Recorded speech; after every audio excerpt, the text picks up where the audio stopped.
বলেছেন সে আব্দুল রাজ্জাক 20 বছর বয়সে নবীজি মক্কাতে কোরআনের দাওয়াত দিয়েছেন, কালেমার দাওয়াত দিয়েছেন। এমন ভাবে আব্দুল রাজ্জাক এত ধন সম্পদ পারিবার সোনা সব কিছু আছে, কিন্তু আব্দুল রাজ্জাকের মনে শান্তি খুঁজে পায় না। আব্দুল রাজ্জাক শান্তি খুঁজে পায় না। এমন করে বন্ধুরে বেশ বিদ্যুৎ দেখুন নবীজি হিজরত করলেন, বিশ্বরে করে হিজরত করলেন। হিজরত করার পরে বাঁচেন আমার বন্ধুরে আব্দুল রাজ্জাক সহ্য না করতে পেরে চাচাকে বলতে গেল, চাচা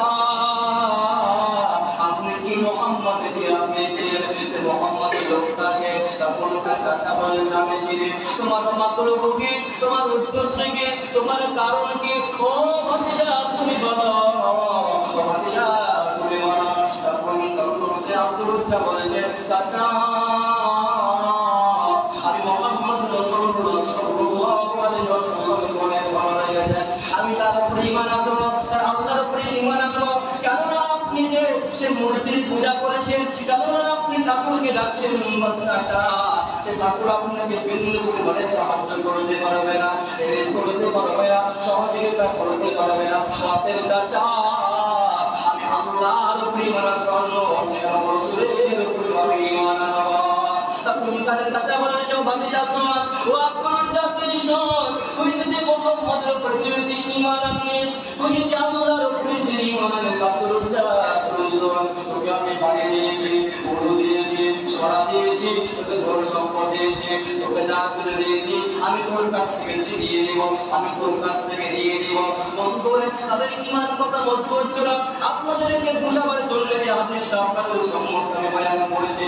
আমাদের আবার তখন তার কাকা বলেছে, ও তখন তার কাকা বলছে, ভাতিজা তুই যদি আল্লাহর উপরে যদি ঈমান আনিস, তুই যদি মুহাম্মদের উপরে যদি ঈমান আনিস ভাতিজা রে, তাহলে তোকে আমি কোনো বিপদের মধ্যে মনে কর। তখন তার আব্দুল রাজ্জাক বলেছে, চাচা তুমি যদি আমাকে যা কিছু আছে আমি সব দিতে পারি চাচা, কিন্তু মুহাম্মদ রাসূলুল্লাহ সাল্লাল্লাহু আলাইহি ওয়াসাল্লামকে ছাড়তে আমি রাজি না।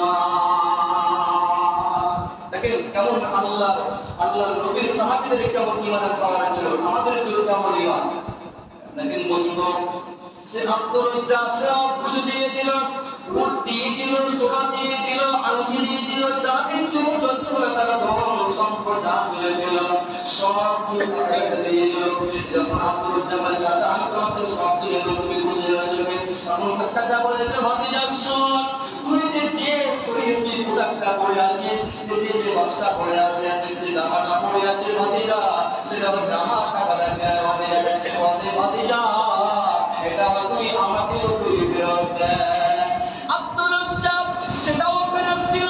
তার পোশাক 20 বছরের যুবক ছেলে, 20 বছরের যুবক, 20 বছর বয়সে সব কিছু করে দিল। বন্ধুরে সে আব্দুল রাজ্জাক অলঙ্ক হয়ে গেল। অলঙ্ক হওয়ার পরে তার মায়ের কাছে চলে গেল, রাত্রে বেলা তার মায়ের কাছে এলো এবং তার মাকে বলেছে, ও মা। তখন তার মা পকেট থেকে বের এসে দেখছে আব্দুল রাজ্জাক অলঙ্ক হয়ে আছে। তখন তার মা দুই যুবতীকে বলল, ও বেটা তোমার এই হাল কেন, কেন তোমার এই হাল কেন? তখন আব্দুল রাজ্জাক বলেছে, মা গো ঈমানের কারণে, আমি আল্লাহর ঈমানের কারণে এবং রাসূলের ঈমানের কারণে আজকে আমার চাচা আমার কাছ থেকে সব কিছু নিয়ে নিয়েছে, আমার শরীরের পোশাকটা খুলে নিয়েছে।